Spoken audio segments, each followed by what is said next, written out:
This is the Aftermarket Radio Network.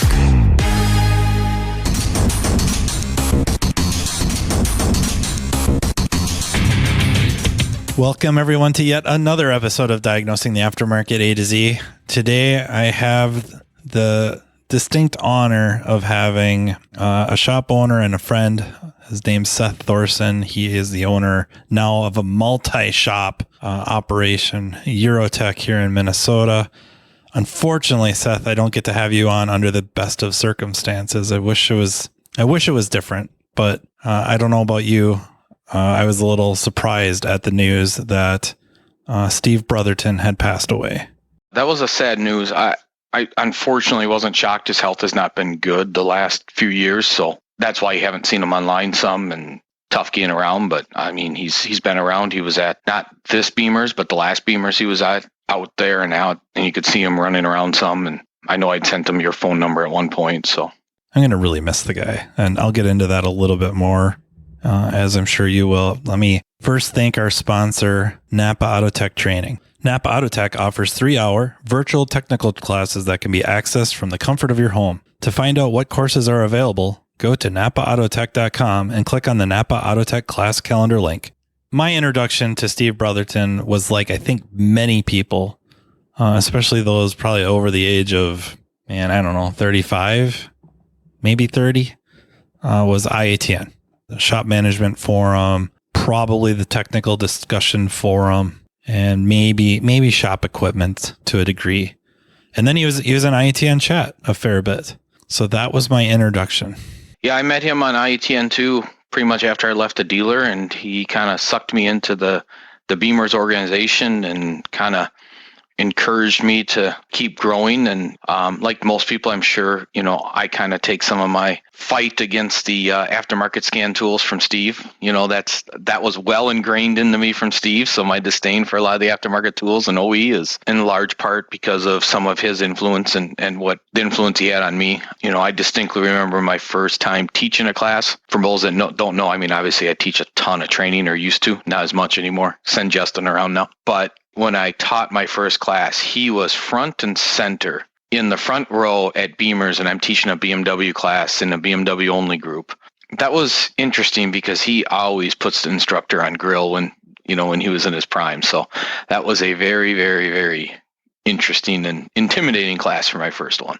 Well, you must have did really, really well, because he was kind of, I think, the accepted expert on IETN for many, if not most, of the European car lines. But there is a very specific post I recall somebody asking him about BMWs, and he mentioned you specifically as being the guy he either refers to or looks up to when it comes to BMW. Unfortunately, for those that you don't know, that is a big, big, big compliment.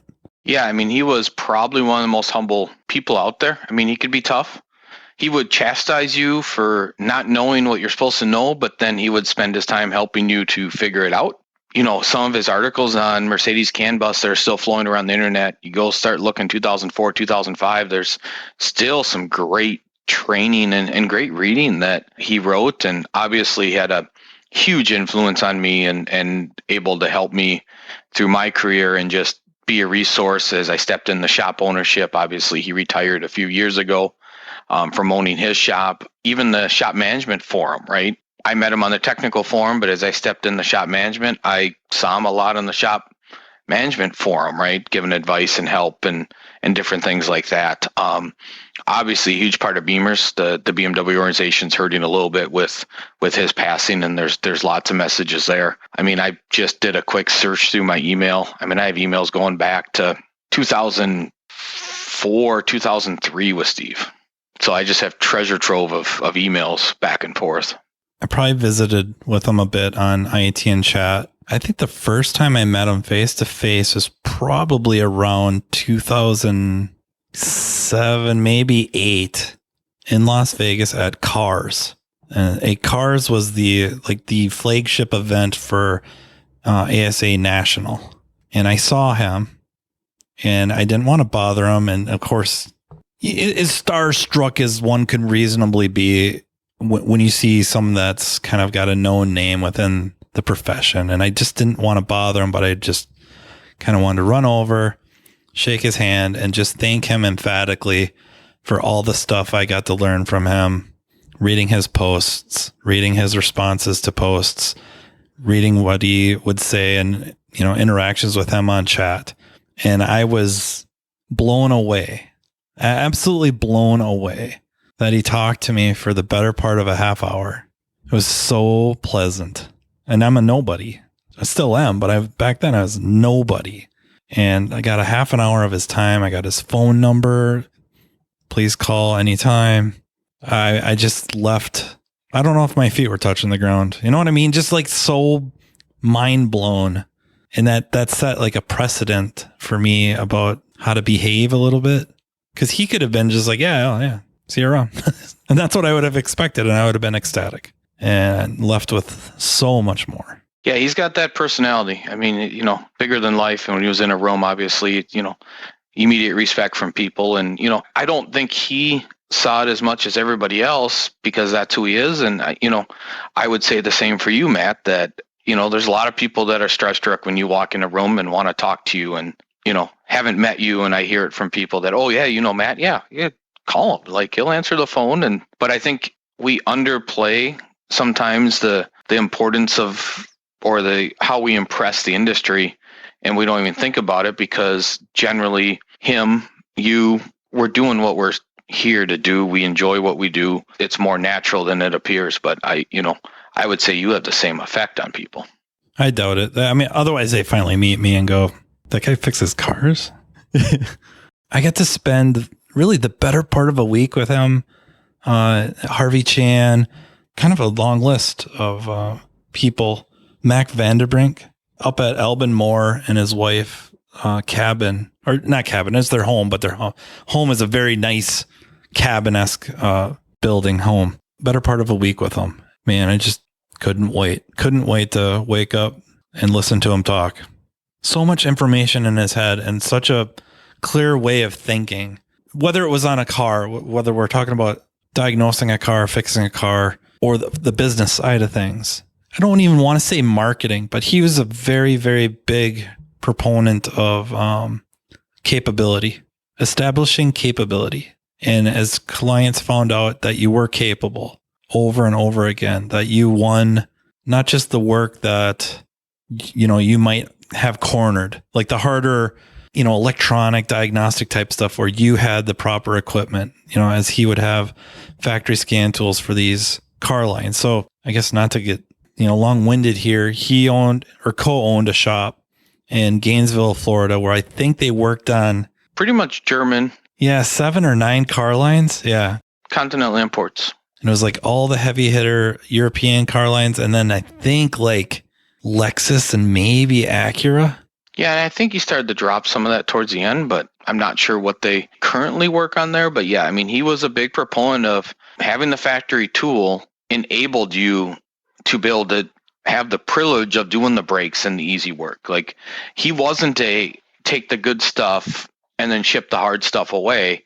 Having the right equipment to make sure you could totally solve the car enabled you to get the maintenance. And that left a big impression on me. And it's been a pretty good staple in my conversations. And, I'm sure over the years, I've had many of those tiffs as Steve has had over the years, right? Where I disagreed with people and say, why are you taking this without having the equipment if you get in trouble? I learned a lot of that from Steve and it served me well in growing my business. And there's impressions that he might not even know he made. And maybe I don't know I make on people too, but I followed a lot of that legacy of, screaming about the OE tool to make sure that you are prepared to work on the car, even if it is the brake job. And I know you've run into me with that consensus a few times.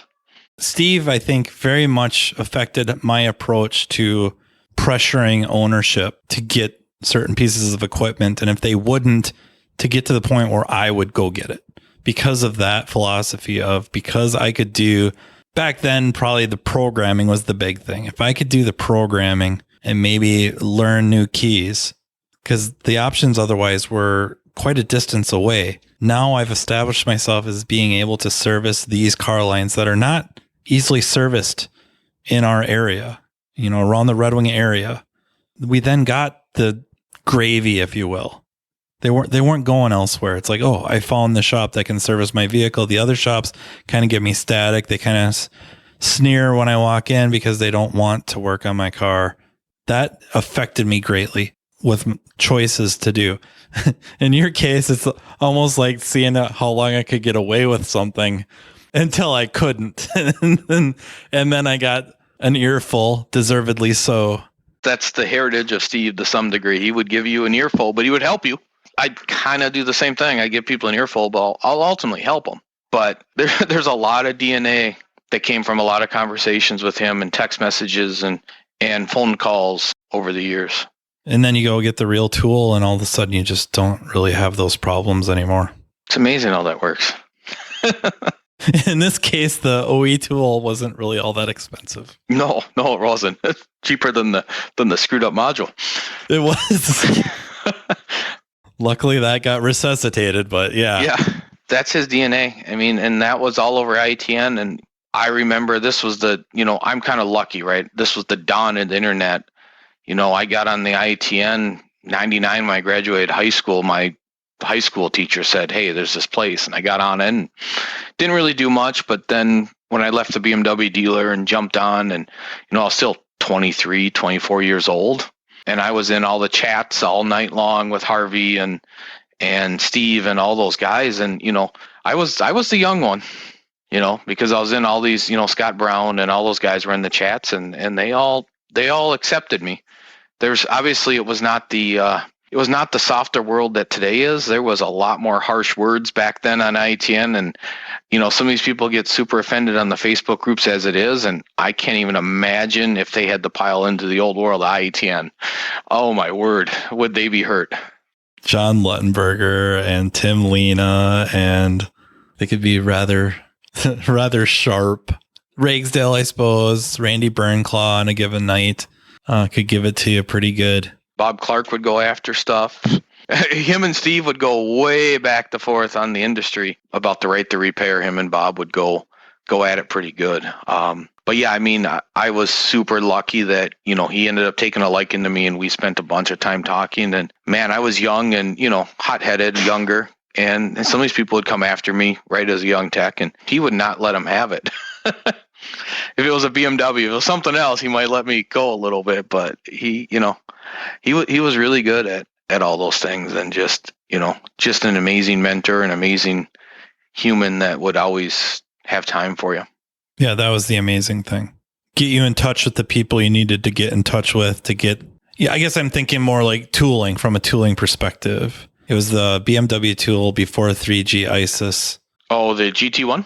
Yeah, okay. The GT1 was, at that time, and I suppose even by today's standards, yeah, it was absurdly priced. It was a lot of money.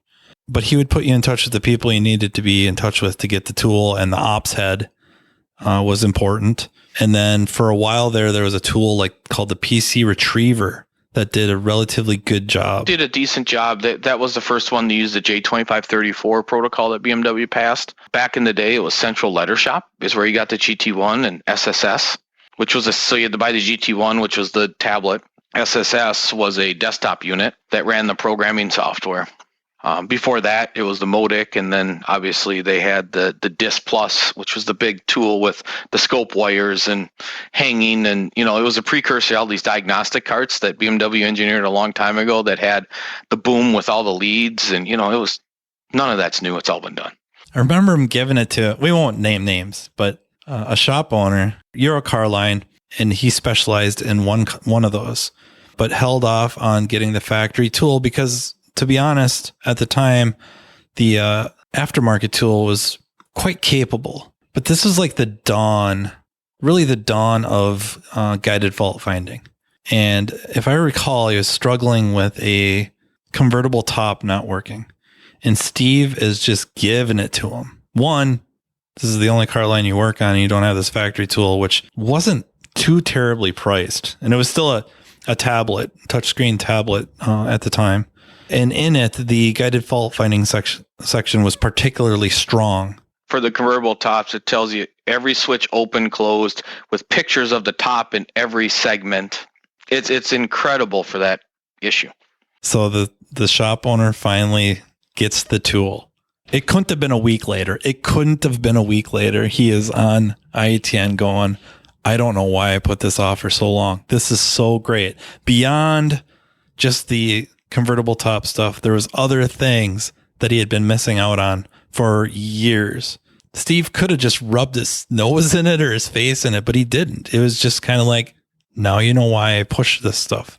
Steve's famous words that always impressed on me, and obviously I still use a version of it, right, is I'm not speaking harshly to you. I'm speaking so the greater group can hear what I have to say. That was his big thing, and I still do it. Like, you've seen me on some of the tech forums. I'm not really calling you out, but I'm speaking so everybody else hears it. I'm sorry you're the example in this case, but everybody needs to hear this because there's a greater good. And there's a greater knowledge of understanding of it. That was one of his favorite things is, I'm not attacking you. You just happen to be the example of this. Therefore, I'm speaking to everybody on IETN or speaking to everybody on Beamers or whatever the platform is. You just happen to be in the way of what I have to say. You are so right. I remember that. That's a big memory flood there. Thanks.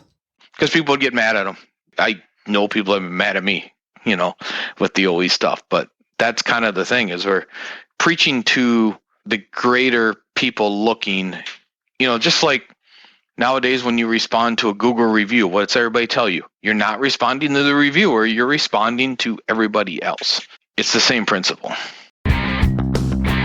For 98 years, the NAPA name has meant quality parts and service. It also reflects top quality training programs to help you build a more successful vehicle repair business. No doubt, the technician shortage is impacting everyone, but you're not facing this battle alone. NAPA has the solution by making NAPA AUTOTECH training available near you. NAPA AUTOTECH provides automotive aftermarket technicians career development opportunities through structured, disciplined, measured, and high-quality technical instruction, no matter the technician or service advisor skill level. This instruction enhances understanding of vehicle systems, increases first-time repair capability, and overall customer satisfaction. This instruction enhances understanding of vehicle systems, increases first-time repair capability, and overall customer satisfaction. It also prepares technicians to become ASE certified. It's a fact technicians who receive training to improve their knowledge and skills have a higher sense of job satisfaction. This reduces technician turnover and increases productivity, directly improving a shop's profitability. It is vital to the success of a shop's business that today's technicians are equipped to diagnose and repair today's complex vehicles. With our ever-changing technology, the technician's knowledge and skills need to be updated and refreshed on a regular basis. As you labor over the decision of whether to send your techs to get their skills sharpened, keep in mind, NAPA AUTOTECH training is an investment, not an expense, and it's available to all. Much of NAPA AUTOTECH's training is offered in more than one format to accommodate varieties of learning styles and training preferences so each person can maximize their learning. Whether you're more of a hands-on person or enjoy learning at your own pace, NAPA AUTOTECH is here to provide you with the training you need in the format that works best for you. To learn more about what NAPA AUTOTECH offers, contact napaautotech.com. I forgot to say, though, that the camp out at Albin lives in, I think it's technically Dryden, Washington, but it's near Leavenworth. Steve and his wife would drive from Florida all the way there, and he had a red BMW, and I really don't want to guess what year it was, but they loved that drive. So I don't know why, but that's a haul. And you drive there and back. Yeah, I remember one on IETN with I think it was a Volkswagen, or no, it was a Audi TT convertible top issue. And the guy's trying VCDS, and me and Steve were like, you need Otis. He's like, no, VCDS does everything, and go back and forth. So I took a picture of the next car I had in the shop. Otis has a guided test plan that actually reinitializes and does something that nothing else does and relearns, and all of a sudden it works. And the guy finally took it to somebody else's shop that had Otis, and it worked. And it's just, it's further proof of you don't know what you're missing, and you don't know the challenges you're faced with when you don't have the right information. Now, if you have a factory tool and it's not working, you pick up an aftermarket tool, great.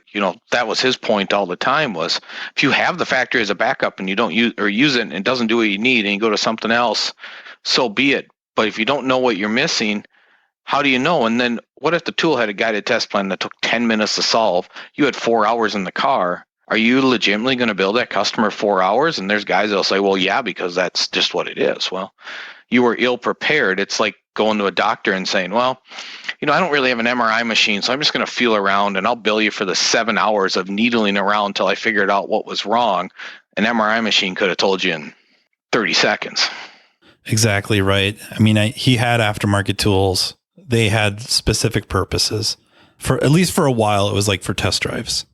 That the OE tools for drivability a lot of times were a lot more cumbersome, and a lot of times didn't give you the data stream and the way an aftermarket tool might. But when it came down to brass tacks, he had the OE tool there every time. Yeah, I remember him talking about the SDS. I think it was a Compact 3 or Compact 4. That was his favorite for Mercedes just before. I think before Zentry. I don't remember there being anything between SDS and Zentry.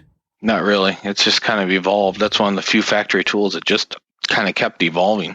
Yeah, I mean, he was very active in the fight against BMW when they locked us out with the OSS committee. I mean, we have access to some of the things we have as technicians today because of his and Doc's and Don Fields and a bunch of those guys' work, and eventually led to NASTAF and a whole bunch of things that really have the things we have today. That he was more a proponent of, let's not legislate this because we don't know what's coming. Let's get the auto manufacturers on voluntary and really work with them. And that was his big argument of, if we legislate things, we're going to write it to the T that's right now, but that's not what's 10 years down the road.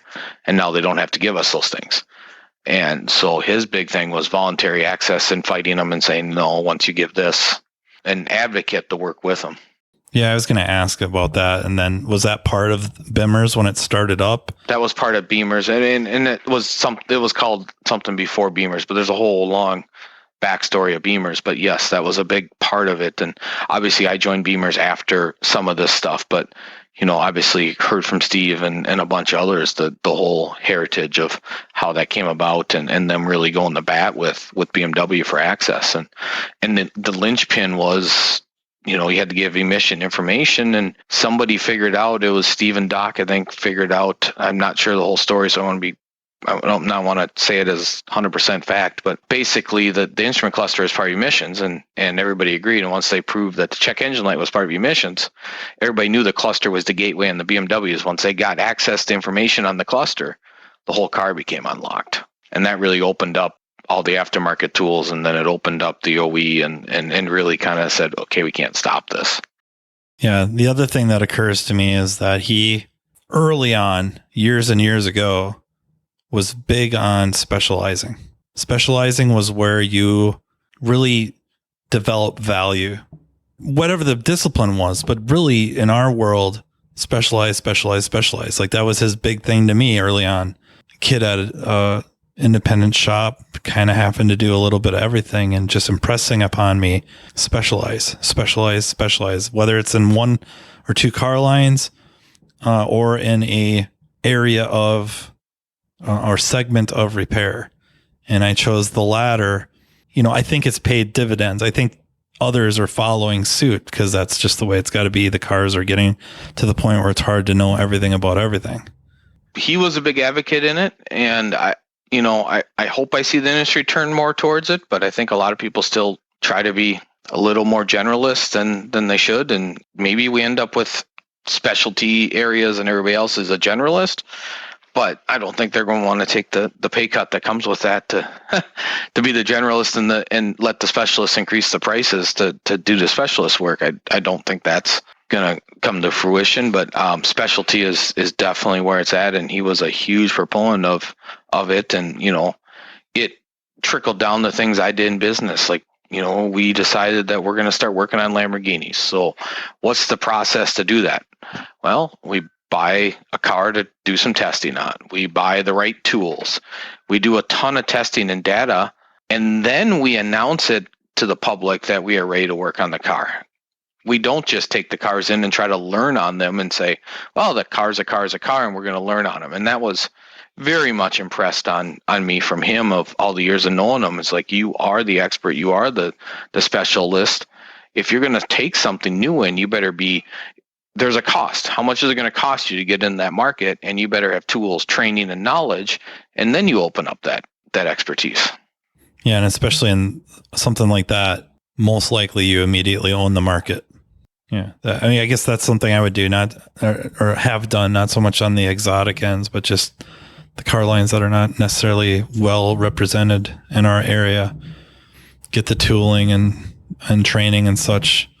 Even if you're working on Ford and Chevy, you want to work on Ford and Chevy, you want to add Chrysler. Realistically, his ideal was professionalism of really knowing what you're working on. And I think it's getting harder and harder. The complexity just continues to accelerate and becomes even more and more integrated. Tesla's going the 48 volt, 12 volt system with PoE type internet IP addressing every modules, like full architecture, computer network architecture. So, I mean, there's some curves, some changes coming for people. Like, I just don't ever remember him being behind the curve. Just had his finger on the pulse the whole time. I think even after he kind of sold out and stuck around as a consultant, he was still on top of so much stuff. He was still very much on top of it, very much going to classes, very much educating himself and teaching others. And, he was a lifelong learner and really engaged in that lifelong learning, and something that everybody should take away. Like, he never stopped learning and wanting to grow and know, even after he sold the shop. He could have done what so many people do and walk away and said, "Oh, I'm done with this technology." But he kept learning and growing and learning new things and educating and teaching himself and, kept being the expert on those things. Yeah, it's just crazy to think a world without Steve Brotherton. Yeah, and and hopefully this shows a whole different generation of techs that, there are a lot of people that walk these paths before you, and they're going to people walk in your shoes, but there's been paths laid that I don't want to say some of these new generation doesn't even understand, but there's people that don't even know what IETN is anymore, right? Obviously, Harvey and, some of those guys that, had big parts in everybody's lives that, good or bad, some of the younger techs don't recognize even. I mean, to me, it's kind of bad.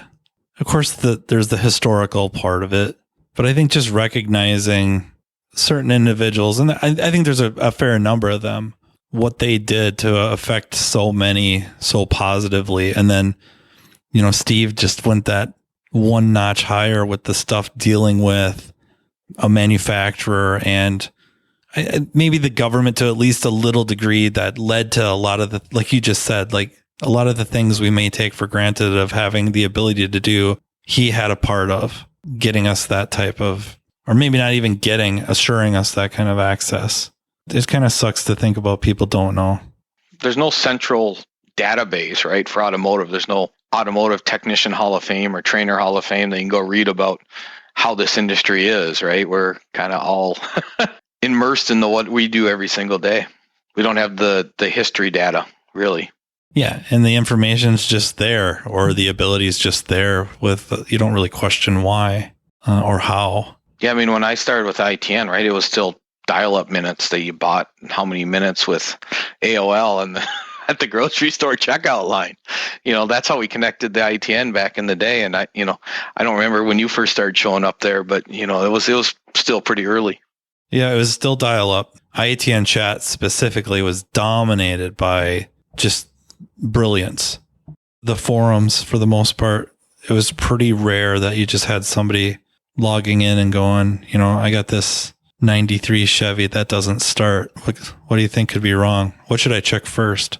That just really didn't happen that much because the people seeking it out were already of a certain level. They're really seeking out others that were super passionate about, fixing cars and building successful shops. So they were already of a certain pedigree, I guess, if you will, and they weren't necessarily looking for the bullets. That was maybe more so the, what did they call that? Wouldn't be the forums. It was like the IETN help request. That might be more of the, what do you think could be wrong with this car? You didn't see it so much in the forums. You didn't have Facebook. You didn't have YouTube. You didn't have so many other ways to connect with people that you really forged online there. And there wasn't vision get-togethers. There wasn't a whole lot of things. And so you really kind of forged that and started calling people and getting to know people. And obviously, it's an interesting evolution for me. And like I said, it's, Steve laid a lot of groundwork for some of this, but I mean, I started on that stuff when I was young. I've kind of blessed to be around this for a long time, and I'm still 40 years old, but it seems like I've been around a lot longer than I have, because it was one of those got in at the right time type of deals, and got in with the right people and made the right connections that were willing to take me under their wing and say, okay, well, we'll help you out here so you don't flounder and die. Yeah, I mean, I guess I don't really wish myself older, but I am a little bit jealous of the guys like, Steve, Thorson, Manna, where they were in it as carburetors were kind of going away, and really the dawn of electronic ignition, feedback carburation, they were there at the cusp. And then to now, I mean, I just feel like in some ways they've got an interesting advantage that I don't, or I've had to work to overcome. There might be a lesson in there sometimes, in that the old guard, the reason they either interpret things a certain way or understand things on a level you don't is because of what they understood leading up to it. There was a lot of articles written. I read as a young tech before I even met Steve and IETN. I read a ton of articles, right? I used to sit in the lunchroom and read articles. That was how you consumed any kind of information, was reading the articles, right? Yeah, wasn't he in like import service? Import car. I posted, so if you go to my personal Facebook, I posted a couple links to some of his older 2004 articles, but he had articles going back well before that I was reading. I couldn't find some of the older ones, but those articles, I mean, that was how we learned back then, right? You sat down at lunch and you read articles, because that was all we really had for training. You go, oh my gosh, this guy's brilliant. Like, how does he figure all this out? And CIS and all these things that you're reading about, going, oh boy, and then you meet him and talk to him and takes you under your wing and shows you how to do things. It's amazing what can happen. And, for better or worse, I don't know that happens as much anymore, with how easy it is to consume media and jump from thing to thing and talk to people in a chat group. And, it's so fragmented that everybody's not here in one big place. And I don't know if it's better or worse, but it's certainly different. Harder to keep track of who developed what. If Steve wrote it, it's there with the credit ready to go. Now it's so easy to hit a class and reproduce something in your shop, video it, throw it up on social media or YouTube, and get a whole bunch of likes or follows or whatever.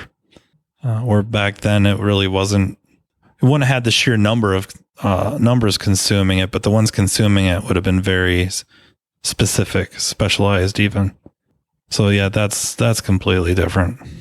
The amazing part about him is he adapted to all of it, right? He jumped on Facebook. He was on the email threads on Beamers. I mean, he was just always learning, always adapting, and nothing got too big for him that I ever saw, that he just said, well, I'll figure this out or adapt to this technology, or, you know what I mean? Yeah. It was never like saw some new technology and went, yeah, I'm glad I'm getting out. Like, that would never happened.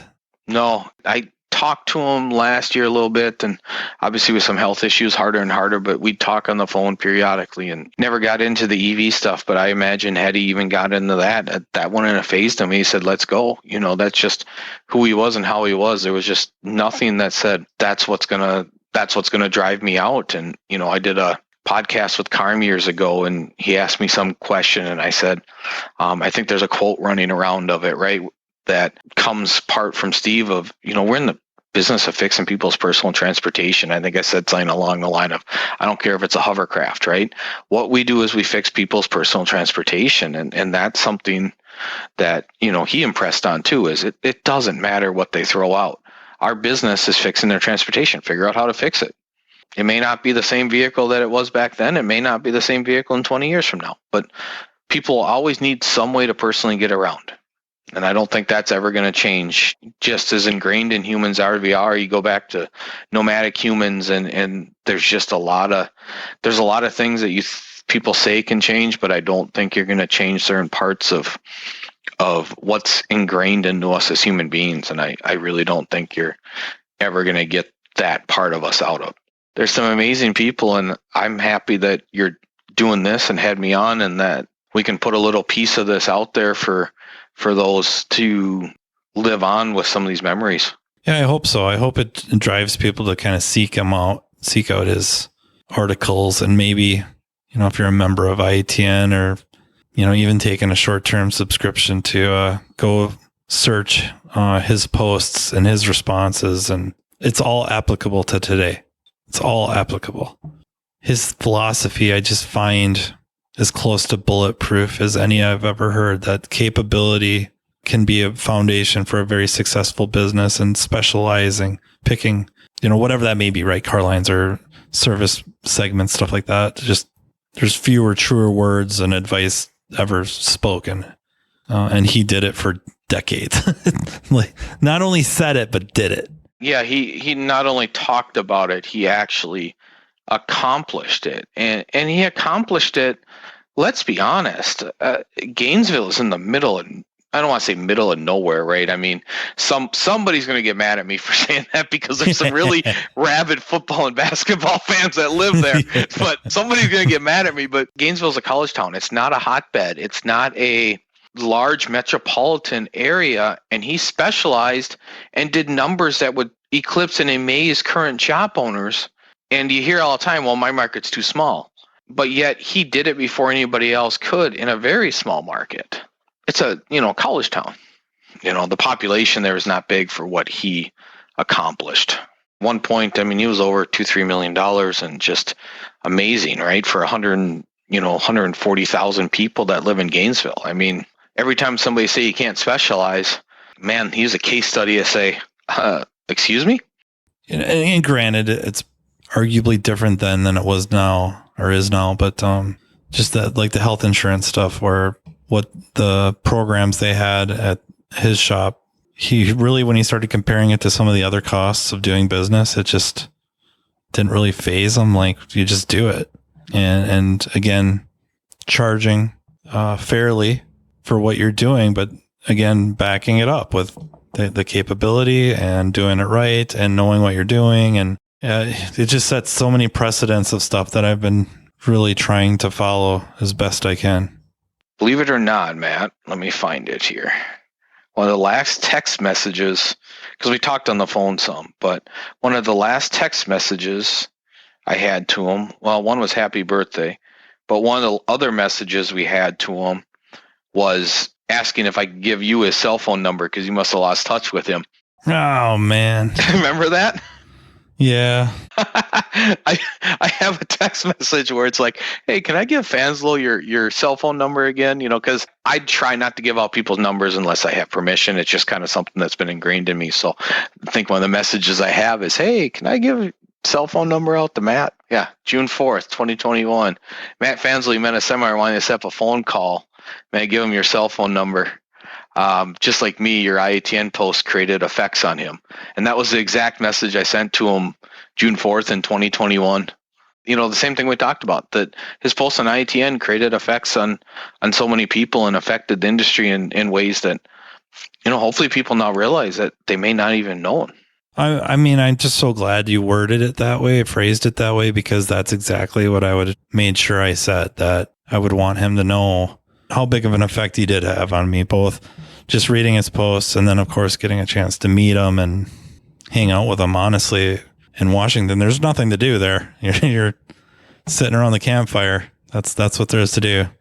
I forget where we were talking in June. It was something we were at, and it's a conversation me and you had, and so I tried to put in those exact words, but the things we're reminiscing about tonight about him are a lot of things that, me and you have had conversations about over the years and things like that. And just, that's why I put in the email that way, is just, he had an effect on me, had an effect on you. And there's thousands of others I'm sure he has. That might be an almost perfect way to cap this off. Yeah. It ties the whole story together. It ties all three of us back together, right?